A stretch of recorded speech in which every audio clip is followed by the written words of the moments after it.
আবারও মমতা বন্দ্যোপাধ্যায়ের উপর ভরসা রামেন্দ্র সিংহ রায়ের। হুগলির তারকেশ্বর বিধানসভা কেন্দ্রে তৃণমূল কংগ্রেসের প্রার্থী হিসেবে পুনরায় মনোনীত হলেন বর্তমান বিধায়ক।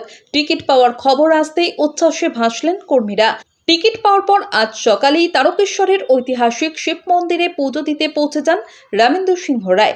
বাবা তারকনাথের চরণে আশীর্বাদ জানিয়ে নিজের নির্বাচনী লড়াইয়ের আনুষ্ঠানিক সূচনা করলেন তিনি।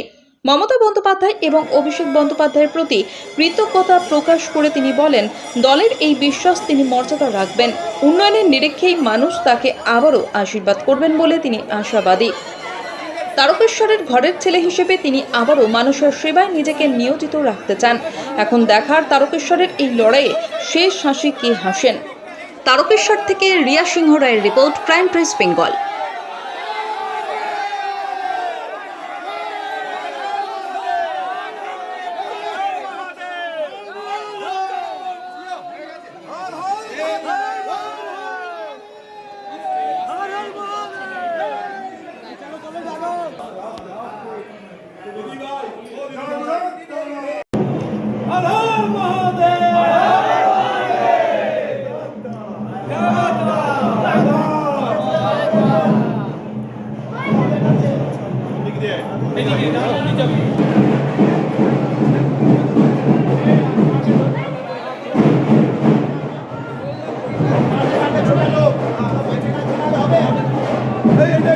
কি অবস্থা নেই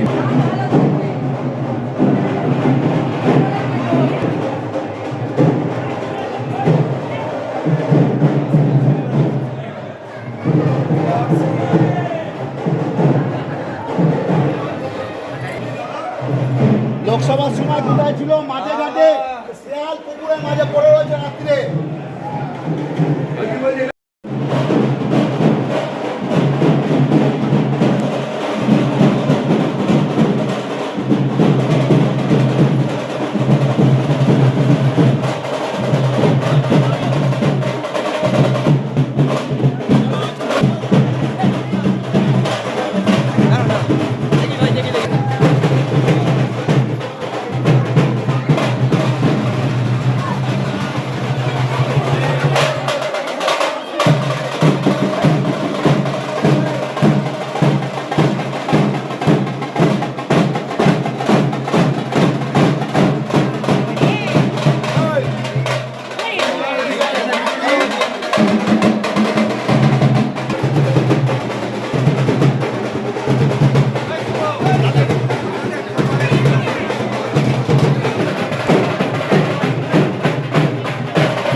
তারকেশ্বরের মানুষের বিগত 5 বছর আপামর সব মানুষের আমি তাদের ঘরের ছেলে হয়ে উঠেছি।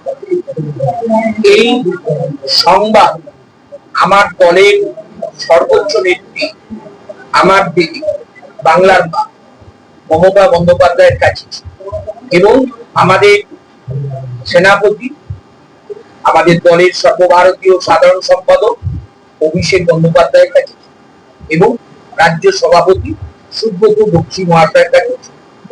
তারা পুনরায় এই তারকেশ্বরে আমাকে প্রার্থী করার জন্য আমি প্রথমেই আমার বাংলার মা, আমাদের নেত্রী, আমার দিদি মমতা বন্দ্যোপাধ্যায়কে আমার অন্তরের অন্তঃস্থল থেকে প্রণাম জানাই। অভিষেক বন্দ্যোপাধ্যায়কে অনেক অনেক অভিনন্দন এবং সুব্রত বক্সী মহাশয়কে আমার মমতাদির অন্তরে এই তারকেশ্বর সম্বন্ধে একটা সুন্দর ছবি তিনি এঁকে রেখেছেন, যা আমার সাথে তিনি কয়েকবার আলোচনা করেন।